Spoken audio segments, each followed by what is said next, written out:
Peterson Bogere mutuuze we Wandegeya y'omu ku beesowoddeyo okuvuganya ku kifo ky'omukulembeze w'eggwanga ku kakiiko k'ebyokulonda ono ajjidde mu mpale nnyimpi ne bbutusi nga bwakutte ekipande okubadde obubaka bwe olukkalidde mu ntebe ezaateekateekeddwa okutuulamu abeegwanyiza obwa pulezidenti Najeya Kaveera omubadde ekikomando kye ne yeeriira nga bw'alinda bamutuukeko.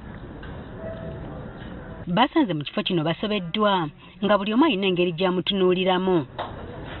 Olutuuse ku mmeeza wagabirwa empapula bamutegeeza ng'olulimi oluzungu lwokka lwe lukkirizibwa mu kifo kino. Is the official language, and these are official matters. No, sir. What I'm saying, these are official matters. Okay, the office we are talking about is the highest office in the land. You want to become a president, so you must know the official language, which is English. Entabo weevudde kwe kumubuuza obuyigirize bwe n'atandika okutaganjula empapula ze zonna ze yazze nazo kyokka okukebera nga yaleese bya mukazi ate nga byakumulira ne Kenya. Tell me about your academics.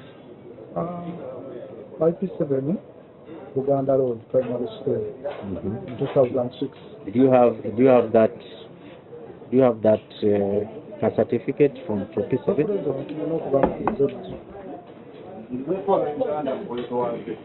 Bogere yeekokkodde mukyala we gw'agamba nti yandiba nga yeekubanye n'abamulwanyisa ku kifo kino n'akyusa ebiwandiiko bye. Mutima mubi ono Museveni yaguliridde omukazi.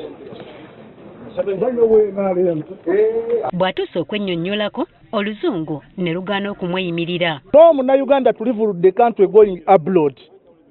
Or she going to abroad to work for Kadamas okugenda okola obwa Kadama. Mujja bitetenkanya mwe mu luzungu umanye bite twabisoma mu kirasi.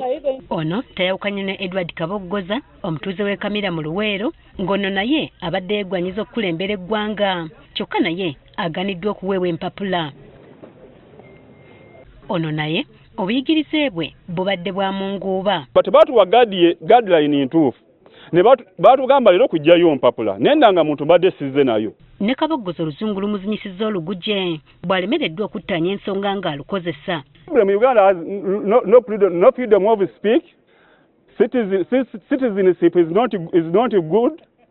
For example, obuzibu bw'ettaka sijja bannange munansonyiwa ninamu ekiwuggwa enyinza obutasobola kukozesa gundi. Akakiiko k'ebyokulonda kasambaza ebyogerwa nti kati ekifo kya pulezidenti kifuuse ky'abazanyiikirizi ekiviiriddeko ne bamu kukifuula ekinyumo okuggyayo empapula. Bw'otuuka wano nga tolina ebisaanyizo ebyo bitugambye nga toli mulonzi nga tolina empapula ziraga nti olina obuyigirize obwa senior 6 oba okudda waggulu tetusobola kuwa mpapula zaffe.